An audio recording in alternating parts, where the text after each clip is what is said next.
Right Balaguruswamy గారు thanks అండి.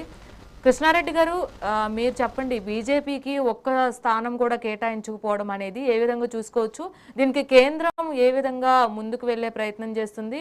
ప్రత్యేకించి జనసేనకి సీటు కల్పించడం కేంద్రకి ఆమోదయోగ్యమేనా?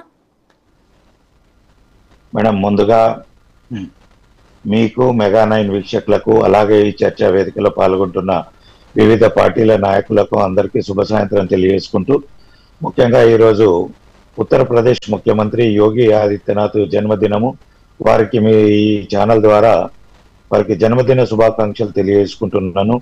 ఇందాక మన వైఎస్ఆర్సీపీ నాయకులు, టీడీపీ నాయకులు కానీ, విశ్లేషకులు, కాంగ్రెస్ నాయకులు మాట్లాడిన దాంట్లో ఈ రాజ్యసభ సీట్లతోటి ఆరోపణలు తప్ప ప్రజా సమస్యలకు కానీ ప్రజలకు కానీ ఏమైనా ఉపయోగం ఉన్నదా అని ఎవరమైనా మాట్లాడదాం అనుకుంటే, ఇంతసేపు నువ్వు తప్పు చేస్తున్నావు అంటే నువ్వు తప్పు చేస్తున్నావు, నువ్వు అమ్ముకుంటున్నావు అంటే మీరు అమ్ముకుంటున్నారంటే మీరు అమ్ముకుంటున్నారు. ఇదే వ్యవస్థలో బతికే పరిస్థితికి ప్రజాస్వామ్యాన్ని దిగజార్చుకోవడము. ఇప్పుడు ఏ పార్టీలైనా ఎవరిని పంపుతున్నామో రాజ్యసభకు అనేది క్వశ్చన్ మార్క్ గా మనం డిస్కస్ చేయాలి. మేధావులను పంపుతున్నామా, ధనికులను పంపుతున్నామా, లేదంటే రాజకీయ ఒత్తిడులకు లొంగి మనం పంపుతున్నామా అనేది ఆలోచన చేయాల్సింది ఉంది. అంతే తప్ప ఇక్కడ జరుగుతున్న అంశాలలో అన్ని పార్టీలు గురుగుంత కింద దాన్ని నలుపు ఎప్పటికీ తెలియని విధంగా చూస్తుంది అన్నట్టు ఇప్పుడు అన్ని పార్టీలు మనం మాట్లాడుకోవడం అనేది అది ప్రజలు ఏ పార్టీని విశ్వసించే పరిస్థితులలో లేరు.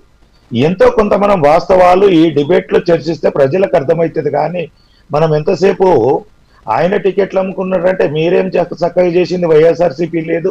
గతంలో మీరు చేసింది ఏంది?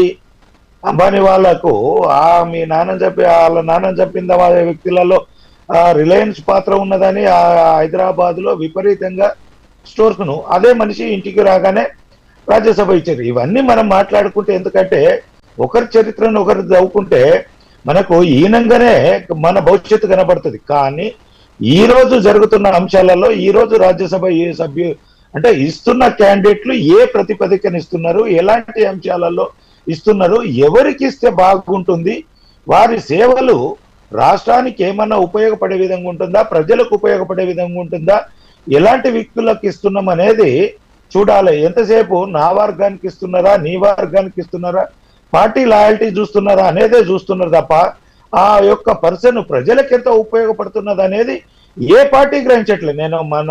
నేను మా పార్టీ మీ పార్టీ అనట్లే. మనము జనరల్ గా ఈ రోజు జరుగుతున్న సబ్జెక్ట్ ఏంటంటే ఒక ప్రజలకు మార్గదర్శకంగా ఉండాలి. ప్రజలకు చెప్తే అరే ఈ పార్టీ మంచి క్యాండిడేట్ ను పంపింది అనే విధంగా మనం చర్చ జరగాలి. ఇలాంటి వ్యక్తులనే పంపితే బాగుంటుంది అనేది చర్చ జరగాలి. అప్పుడు ఏంటంటే పార్టీలు కూడా నిర్ణయం తీసుకుంటారు. ప్రజల అభిప్రాయానికి అనుగుణంగా పార్టీలు కూడా నిర్ణయం చేసుకుంటుంది. అంతేగాని మనం పక్క పార్టీని తప్పు పట్టడము, వాళ్ళు మనల్ని తప్పు పట్టడము, ఎంతసేపు డిబేట్లో కూర్చుంటే ఎదుటోళ్ళని విమర్శించడం కాదు, సమస్యకు మనము ఎవరము ఎక్కడ ఏ సమస్యలో తప్పు చేసినాము. ఇప్పుడు ఒక క్యాండిడేట్ ను చేశాడు అనుకోండి, ఆ క్యాండిడేట్ విధానపరమైనంగా జరగలేదు, ఈ క్యాండిడేట్ ను తప్పుడు సెలక్షన్ చేసిండు, ఇలాంటి వ్యక్తులనే ప్రజాస్వామ్యంలో మనం పంపాల్సింది ఉంటుంది.